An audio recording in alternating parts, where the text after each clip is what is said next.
Hello everyone, welcome to competition Career Point. मैं आज आप लोगों के लिए स्कंदगुप्त नाटक जो जयशंकर प्रसाद द्वारा रचित है, तो मैं आज इस सेशन में आपको बताऊंगा कि स्कंदगुप्त नाटक को आप इस प्रकार के नोट्स बनाइएगा तो आपका एक भी प्रश्न छूटेगा नहीं। मैंने इस पीडीएफ को बनाने में बहुत मेहनत किया है और देखिएगा किस प्रकार का मैंने कंटेंट इस पीडीएफ में जुगाड़ किया हूँ, कलेक्शन किया हूँ, संग्रह किया हूँ, ताकि आपका एग्जाम में एक भी प्रश्न छूटे नहीं। सबसे पहले देखिए यहाँ पर शुरुआत करने से पहले अगर झारखंड पीटी हिंदी का तैयारी कर रहे हैं, तो किसी प्रकार का नोट्स चाहते हैं, तो आप इस व्हाट्सअप नंबर पर कॉन्टेक्ट कीजिए 7004501486। आप इस नोट्स को देखिएगा, मैं नोट्स बनाया हूँ पीडीएफ फॉर्म में, तो कहिएगा कि सर बहुत मेहनत लगा हुआ बनाने में, बहुत कलेक्शन अच्छा किया गया है, आपका एक भी प्रश्न छूटे नहीं छूटे ऐसा आपको नोट्स बना के दिया जा रहा है। देखिए यहाँ पर सबसे पहले जैसा स्कंदगुप्त का प्रकाशन 1928, अंक कितने 5, पहले अंक में 7 दृश्य, दूसरे अंक में 7 दृश्य, तीसरे अंक में 6 दृश्य, चौथे अंक में 7 दृश्य और चौथे में 7 और पांचवें में 6 दृश्य है। अब उसके बाद देखेंगे थोड़ा सा और भी नोट्स में देखिएगा, यहाँ भी इसी प्रकार का मैंने कि कलेक्शन किया हुआ है, सारी जगह से कलेक्शन किया हुआ है। यहाँ पर भी देख सकते हैं प्रकाशन और जयशंकर प्रसाद की सबसे प्रौढ़ रचना है स्कंदगुप्त नाटक। आलोचकों ने प्रसाद के इस नाटक को शास्त्रीय दृष्टि से उत्तम माना है और इस 140 पृष्ठ का नाटक है, अंक 5 अंक है और शेक्सपियर के नाटकों में भी 5 अंकों की परंपरा मिलती है। वही बात है, यहाँ पर कुल दृश्य कितने हो जाएंगे 33 दृश्य हो जाएंगे। अब इसको हम आराम से तरीका से याद कर सकते हैं, देखिए 77 676 आप ऐसे याद सकते हैं जैसे मोबाइल नंबर याद करते हैं 77 676, माने कि पहले अंक, दूसरे अंक, तीसरे अंक, चौथे, पांचवें अंक। और इसमें आप देखिएगा कि कुल दृश्य भी याद रखिएगा और यहाँ से आपको किस अंक में कितने दृश्य प्रीवियस ईयर में एग्जाम में प्रश्न बने हुए हैं। और इसमें देखिए कुल गीत कितने 17 गीत हैं इसमें। और देखिए यहाँ पर स्कंदगुप्त नाटक भारतीय इतिहास के एक महत्वपूर्ण कालखंड गुप्त साम्राज्य की ऐतिहासिक घटनाओं को आधार बनाकर लिखा गया एक ऐतिहासिक नाटक है। और देखेंगे नेक्स्ट पॉइंट, यह नाटक गुप्त वंश के प्रसिद्ध सम्राट स्कंदगुप्त के जीवन पर आधारित है, जिन्होंने 5वीं सदी में उज्जैन पर शासन किया और भारत के उत्तर या पश्चिम के क्षेत्रों से विदेशी आक्रमणकारियों, शकों और हुनों के साम्राज्य को समाप्त किया। नेक्स्ट पॉइंट जो है, स्कंदगुप्त के शासनकाल में विदेशी आक्रांताओं का आतंक और ब्राह्मण और बौद्ध धर्म के बीच संघर्ष चरम पर था। प्रसाद जी के समय भी यह समस्या थी, यहाँ विदेशी आक्रमणकारी अंग्रेज थे और ब्राह्मण और बौद्ध की जगह हिंदू मुस्लिम थे। अब देखिए इस नाटक का उद्देश्य क्या है। देखिए जब भी नाटक पढ़िए सारे एकदम जितने भी फैक्ट होते हैं सारे आपको अच्छे से कलेक्शन करना होगा। तो यहाँ पर देखिए नाटक का उद्देश्य, स्कंदगुप्त नाटक का प्रमुख उद्देश्य जो है राष्ट्रीयता की भावना का प्रचार, विश्व प्रेम, मानवता, लोक कल्याण, सहिष्णुता, क्षमाशीलता का प्रचार प्रस्तुत नाटक में किया है। स्कंदगुप्त नाटक में देशभक्ति का स्वर अधिक मुखरित हुआ है। और भी देखेंगे कुछ और भी मुख्य बिंदु देखेंगे। हिंदी नवजागरण के समय की रचना है। इतिहास के आवरण को लेकर वर्तमान की समस्या को दिखाया गया है। इसमें मुख्य रूप से 3 समस्या बताया गया है। राष्ट्रीय एकीकरण की समस्या, स्त्री पुरुष समानता की बात, जीवन जीने का उद्देश्य क्या है, जीवन की सार्थकता क्या है। नेक्स्ट जो है छायावादी कृति है और काव्य भाषा संस्कृतनिष्ठ है। जयशंकर प्रसाद के नाटकों पर संस्कृत और पाश्चात्य नाटकों का प्रभाव है। नाम के आधार पर व्यक्ति के व्यक्तित्व का निर्माण किया गया है। पात्रों का शील निरूपण आशावादी भाव का है। प्रसाद के नाटकों पर पारसी थिएटर का भी प्रभाव भी देखने को मिलता है।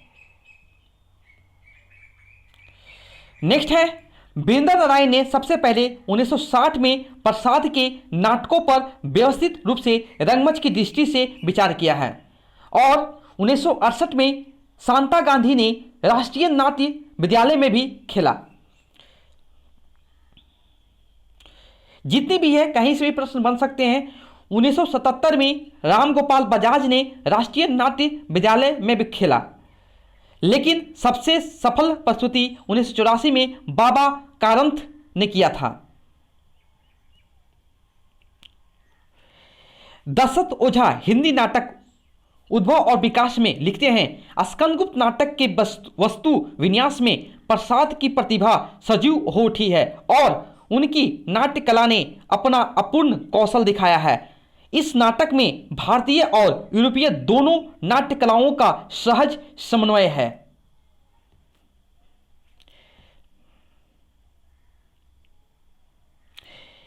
इस नाटक में लेखक ने गुप्तकालीन संस्कृति, इतिहास, राजनीतिक संघर्ष, पारिवारिक कला एवं षड्यंत्रों का वर्णन किया है।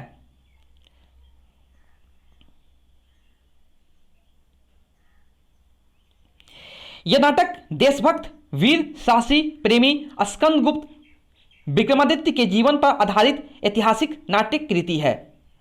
नाटक का आरंभ स्कंदगुप्त के इस कथन से होता है, अधिकार सुख कितना मादक और शालीन है। ये तो प्रश्न आपका एग्जाम में देखने को जरूर मिलता है यहाँ से।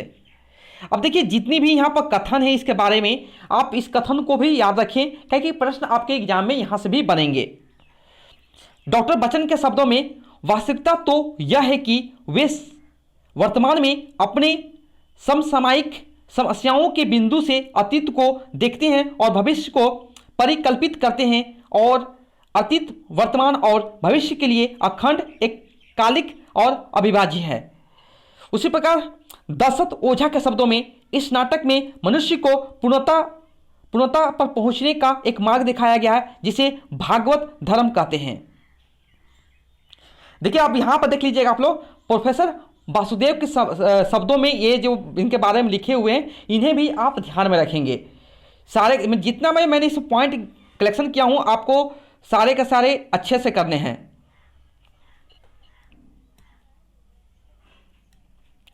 नेक्स्ट है, नाट्य रचना के प्रयोजन के संबंध में जयशंकर प्रसाद जी ने खुद विशाख की भूमिका में लिखे हैं। इसे भी थोड़ा सा आप ध्यान रखेंगे, इस पॉइंट को भी याद रखेंगे। नाटक की ऐतिहासिकता,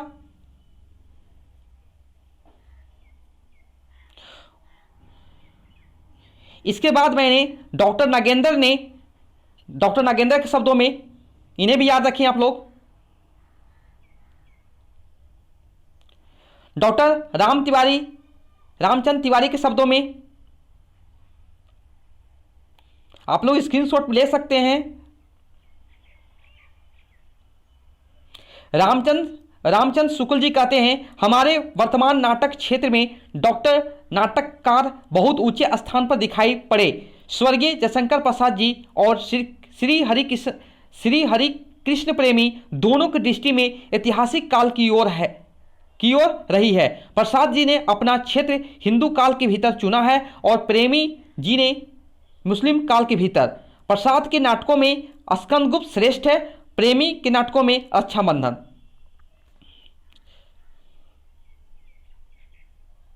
डॉक्टर बच्चन के शब्दों में देख लीजिए, यहां पर पात्रों के आधार पर जयशंकर प्रसाद के शब्दों में देख लीजिए, स्कंदगुप्त विक्रमादित्य होना प्रत्यक्ष प्रमाण से सिद्ध होता है। मातृगुप्त कालिदास और धातुसेन को भी साक्ष्यों के आधार पर जयशंकर प्रसाद ने ऐतिहासिक पात्र माना है। भीम वर्मा, चक्रपाणी, पर्णदत्त, सर्वनाग, पृथ्वीसेन, खिंगिल, प्रख्यात कृति, भीम वर्मा, गोविंद गुप्त आदि सभी ऐतिहासिक व्यक्ति हैं। जयशंकर प्रसाद जी ने केवल 2 पात्रों को कल्पित माना है, इसमें प्रपंच बुद्धि और मुदगल। स्त्री पात्रों में स्कंद की जननी के नाम मैंने देवकी रखा है। देखिए ऐसा मैं कलेक्शन किया हूं कि आपको कहीं ढूंढने की भी जरूरत नहीं है, मैं सारे संग्रह कर दिया हूं। इसमें जितने भी फैक्ट बनते थे मैंने सारे कलेक्शन किया हूं। फिर वही आ गया, देखिए इसको मैं करा चुका हूं। अब देखिए यहाँ पर सारांश, स्कंदगुप्त कथानक का सारांश और कथा वस्तु। मैंने इसका पहले वीडियो अपलोड कर चुका हूं, तो इसे भी आप देख लीजिए, चाहे स्क्रीनशॉट ले लीजिए।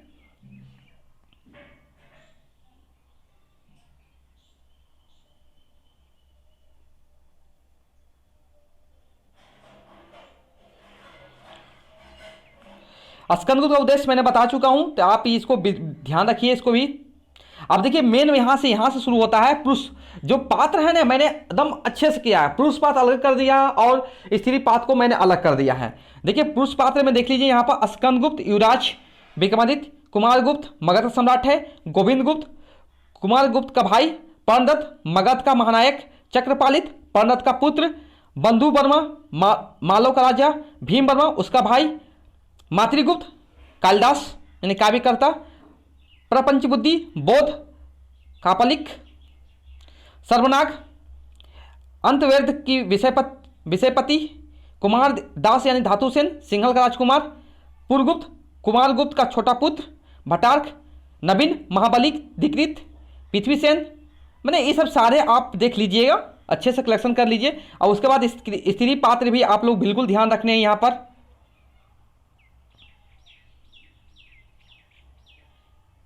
मैंने इसका सारे वीडियो मैंने अपलोड कर चुका हूं, तो मैं सोच रहा हूं कि किस प्रकार आपको नोट्स बनाना है। मैं नोट्स बनाना सिखा रहा हूं यहाँ पर कि स्कंदगुप्त तो आपको ये सब टॉपिक आपको पढ़ना अनिवार्य है यहाँ पर। देखिए इसमें नाटक में पुरुष पात्रों की संख्या 17 है।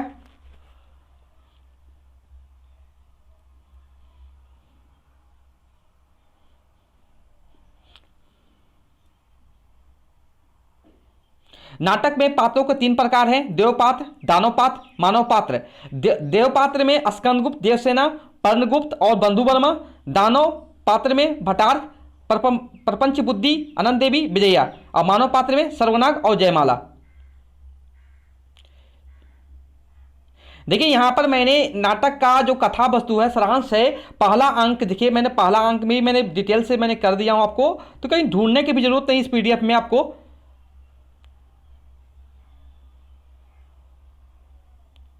देखिए पहले प्रथम अंक में 7 दृश्य हैं और 7 दृश्य के आपको देखिए मैंने थोड़ा सा व्याख्या मैंने सबको बारे में बता दिया कि किसके बारे में ये चीज। प्रथम दृश्य है, दूसरे दृश्य है और तीसरे दृश्य है, चौथा दृश्य है, 5वां दृश्य है, 6ठा दृश्य है, 7वां दृश्य है। उसी प्रकार दूसरा अंक में भी सेम चीज है।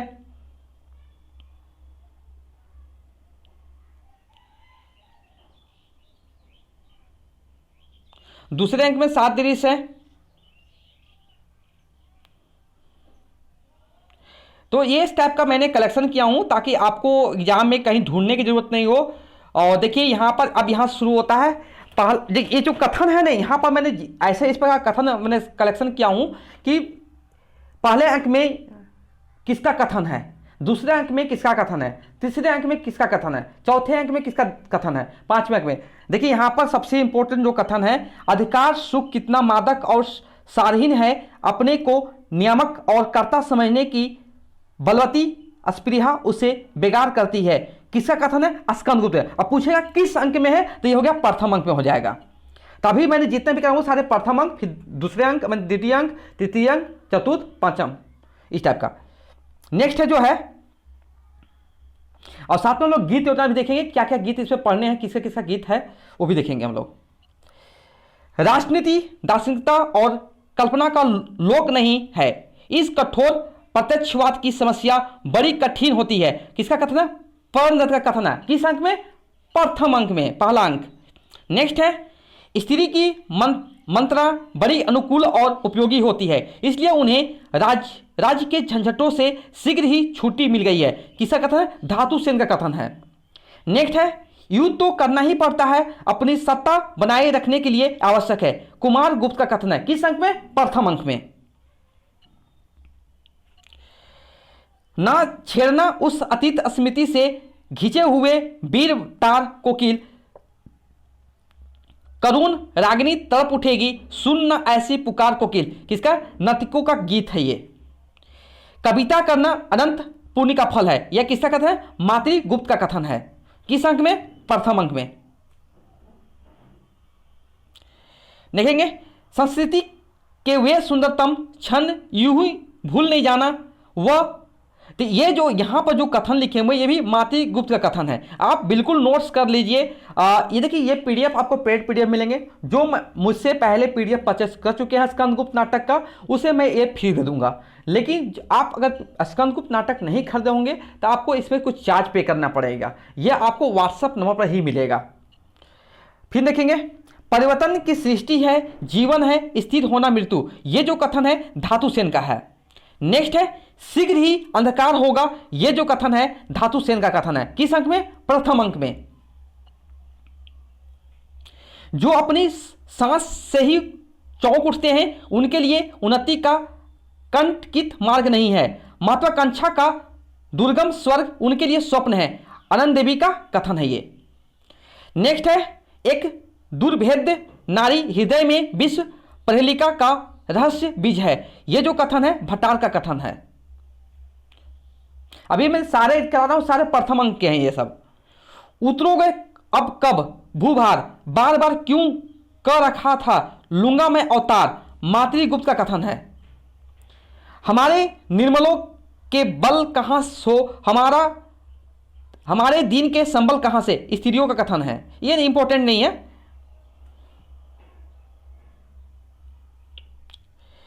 युद्ध क्या गान है नहीं, युद्ध क्या गान नहीं है, यह जयमाला का कथन है। सब सारे अभी प्रथम अंक ही चल रहे हैं यहां पर। देखिए हम लोगों की चिंता ना करो वीर, स्त्रियों की, ब्राह्मणों की, पीड़ितों की और अनाथों की रक्षा में प्राण विसर्जित करना क्षत्रिय का धर्म है। किसका कथन है? जयमाला का कथन है ये। दूसरा अंक देखेंगे, दूसरे अंक में किस पात्र का किसका कथन है वो भी देख लेते हैं हम लोग यहां से। संसार में छल, प्रवंचना और हत्याओं को देखकर कभी कभी मान ही लेना पड़ता है कि यह जगत ही नरक है, तो यह जो कथन है विजया का कथन है ये। पवित्रता की माप है मलिनता सुख कालोचक, दुख पुण्य की कसौटी है पाप, देवसेना का कथन है। नेक्स्ट जो कथन है विजय की क्षणिक उल्लास हृदय की भूख मिटा देगा, यह जो कथन है स्कंदगुप्त का।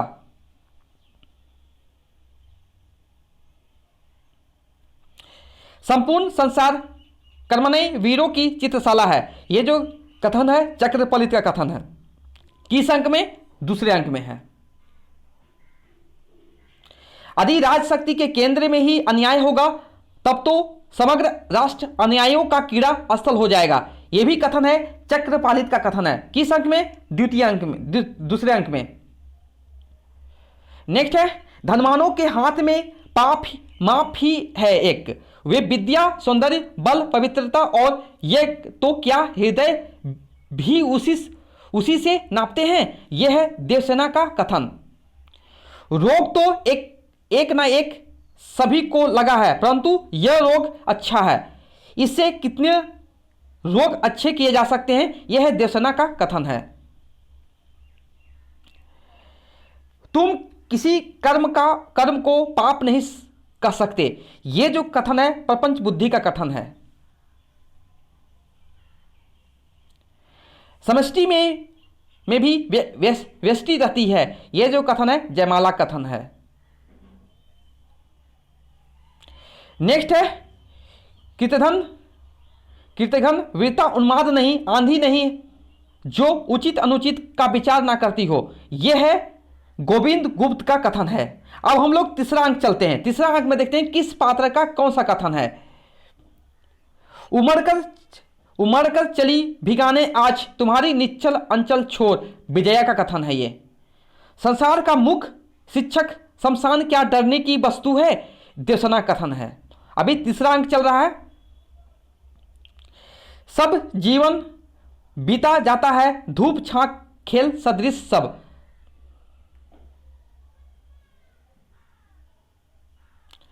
ये देखिए चौथा अंक शुरू हो जाएगा यहां पर।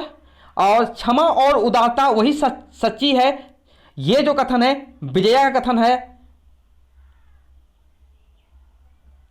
नेक्स्ट है भारत समग्र विश्व का है, संपूर्ण वसुंधरा इसके प्रेम पास में आबद्ध है, यह जो धातु सेन का कथन है।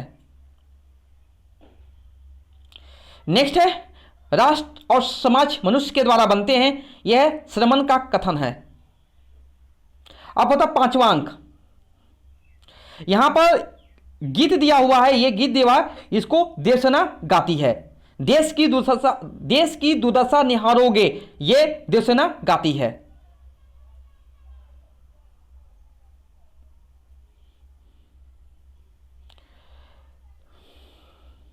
वीरों के आंगन में उसे प्रथम किरणों का दे उपहार, और आ वेदना मिली विदाई, मैंने भ्रमस जीवन, ये सब सारे देवसेना के गीत हैं। और पूछेगा कि यह गीत किस नाटक से संबंधित है, तो स्कंदगुप्त नाटक है जगह यहां पर।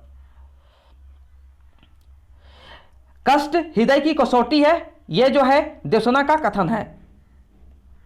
ये देखो, ये जो पहले अपने की अभी जो मैंने जो कराया वो नहीं कराया था यूट्यूब पर, तो ये जो मैंने यूट्यूब पर मैंने करा दिया हूं, उसका लिंक आपको देखने को मिलेंगे। आई बटन के क्लिक कीजिएगा तो वहां पर सारे इसको देखने को मिलेंगे कथन वाले। ये मैंने करवा चुका हूं, इसका वीडियो आप सर्च करके पढ़ सकते हैं इसको आराम से। इसका मैंने पीडीएफ भी डाल दिया फ्री ऑफ कॉस्ट में टेलीग्राम चैनल पर।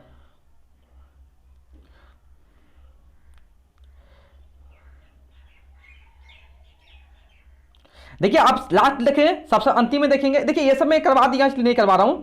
ये सब सारे आपको देखिएगा तो यहां से भी कुछ आपको देखने को नया नया मिलेगा, तो इसको भी देख लेते हैं एक बार हम लोग डिटेल से। ये तो मैं करा चुका। अधिकार सुख कितना मादक और शालीन है, स्कंदगुप्त कथन है। कविता करना अनंत का पुण्य का फल है, मातृगुप्त का है प्रथम अंक में। ये भी देखिए, ये सब मैंने करवा चुका, इसलिए मैं नहीं करा रहा हूं यहां पर। देखिए एक नया है, देखिए परिवर्तन ही सृष्टि जीवन है, यह धातु से कथन है। पुल्लिंग और स्त्रीलिंग की समष्टि अभिव्यक्ति की कुंजी है, धातु से कथन है। द्वितीय अंक में माने कि आपको ऐसा कलेक्शन करके दे रहा हूं, आपको कहीं ढूंढने की जरूरत नहीं है, इस पीडीएफ में सारे मिलेंगे। जो सोचिएगा वो मिल जाएगा आपको इस पीडीएफ में, हर तरह से आपको। प्रत्येक परमाणु के मिलन में एक समय है, देवसेना का कथन है ये। तीसरे अंक, चतुर्थ अंक, सब मैंने सारे कलेक्शन किया हूं, इसमें देखिएगा। अब देखिए गीत मेन आपको यहां पर मैंने कथन और गीत समझाना था कि गीत और ये कथन से भी आपके प्रश्न बनेंगे एग्जाम में। देखिए यहां पर है नाटक में गीत योजना। प्रिय संस्कृति के वे सुंदरतम क्षण यूं ही भूल नहीं जाना, यह मातृगुप्त का द्वारा गीत गाया जाता है। और किस अंक में? प्रथम अंक में। यहां पर भी ये भी गीत है, देखिएगा ये इंपॉर्टेंट नहीं है उतना, लेकिन आ सकता है एक बार पढ़े रहेंगे तो जरूर। देखिए घने प्रेम तरु तले, ये जो है देवसेना द्वारा गीत गाया जाता है। किस अंक में? द्वितीय अंक में गाया जाता है ये। उमड़कर चली भिगोने आज तुम्हारा निश्चल अंचल छोड़, विजया द्वारा गीत गाया जाता है। किस अंक में? तृतीय अंक में। बजा दो वेणु मनमोहन बजा दो, ये जो गीत है स्कंदगुप्त द्वारा गाया गया एकमात्र प्रार्थना गीत है। ये वेरी वेरी इंपॉर्टेंट आपके लिए है, जिसमें कवि ईश्वर से स्वतंत्रता की प्रार्थना करते हैं। और एक और जो गीत है, शून्य गगन में खोजता जैसे चंद्र निराश, यह है देवसेना द्वारा गीत गाया था। किस अंक में? पांचवा अंक में। देश की दुर्दशा निहारोगे, डूबते को कभी उबारोगे, देवसेना का पांचवा अंक है ये। वीरों हिमालय के आंगन में उसे प्रथम किरणों का दे उपहार, समवेत गान पांचवा अंक में गाया जाता है, समवेत गान है। आ वेदना मिली विदाई, ये जो है देवसेना द्वारा गाया जाता है। किस अंक में? पांचवा अंक में। वेरी वेरी इंपॉर्टेंट ये है। नेक्स्ट है पलना बने प्रलय की लहरें, यह गीत कुमार गुप्त की बड़ी रानी तथा स्कंदगुप्त की माता देवकी की मन स्थिति की सूचना देती है। यह भी इंपॉर्टेंट नहीं है, आप देख लीजिएगा इसको एक बार। हाँ इधर इंपॉर्टेंट है ये सब, देखिएगा। संस्कृति के वे सुंदरतम क्षण यूं ही भूल नहीं जाना, मातृगुप्त का है। उतरू को कब, ये भी मातृगुप्त द्वारा गाया जाता है। हाँ देखिए ये भी इंपॉर्टेंट है ये। हिमालय के आंगन में उसे प्रथम किरणों का दे उपहार, यह है मातृगुप्त द्वारा गाया जाता है। तो ये मैंने जितने भी आपको इसमें नोट्स देने का ट्राई किया हूं, ये नोट्स आपके लिए पेड हो जाएंगे। ये नोट्स होंगे जो जो इंपॉर्टेंट था, मैंने आपको यूट्यूब पर मैं करा दिया हूं उसको, तो उसे आप नोट डाउन कर लीजिए। अगर आप इसको नोट्स लेना चाहते हैं, पीडीएफ लेना चाहते हैं, और इसके साथ जब भी देखिए, जब भी ये स्कंदगुप्त देखिएगा, स्कंदगुप्त स्कंदगुप्त नाटक जब भी परचेस कीजिएगा तो आपको इसमें क्या क्या मिलेगा देखिएगा। 175 प्लस आपको प्रश्नोत्तर मिलेंगे, 175 प्लस या 150 प्लस जो भी होगा देख लीजिएगा, प्रश्नोत्तर रहेगा। इसमें जितनी कथन है कथन मिलेंगे, गीत योजना रहेगा, पात्र परिचय रहेंगे, पात्र परिचय रहेंगे, सारांश रहेंगे, और दो तरह के सारांश रहेंगे आपको, और पात्र परिचय मतलब जितनी भी हर तरह से आपको इस नोट्स में महत्वपूर्ण बिंदु भी रहेंगे, सारे आपको नोट्स में मिलेंगे। साथ में और देखिए यहाँ पर इस नोट्स जब परचेस कीजिएगा तो इसमें आपको एमसीक्यू अलग से दिया जाएगा। एमसीक्यू भी अलग अलग मैंने 130 या आसपास मैंने ऐसे ही एमसीक्यू करवाया, उसे भी आप इसको मिलेगा। तो ये जितनी भी मैंने कंटेंट बता रहा हूँ, वो लाइन देखिए, वो लाइनर प्रश्नोत्तर, एमसीक्यू, पात्र परिचय, महत्वपूर्ण बिंदु और कथन, गीत योजना, सारांश, आपको सारे इसमें आपको मिलेंगे हर तरफ से। मैंने जो यूट्यूब में बताया हूं मैं सारे आपको कंप्लीट नोट्स देने का ट्राई करूंगा। तो इस नोट्स के लिए आपको इस व्हाट्सएप नंबर मैसेज करना है 7004501486। इस पर आपको ओनली मैसेज करना है कि मुझे सर स्कंदगुप्त नाटक का पीडीएफ चाहिए सर, तो मैं आपको स्कंदगुप्त के बारे में डिटेल वहां से मैंने कि विस्तार से भेज दूंगा, आप देख लीजिएगा। अगर इंटरेस्टेड है तो परचेस कीजिए, अदरवाइज आप यूट्यूब से पढ़ लीजिए। Okay, thank you so much for watching my video.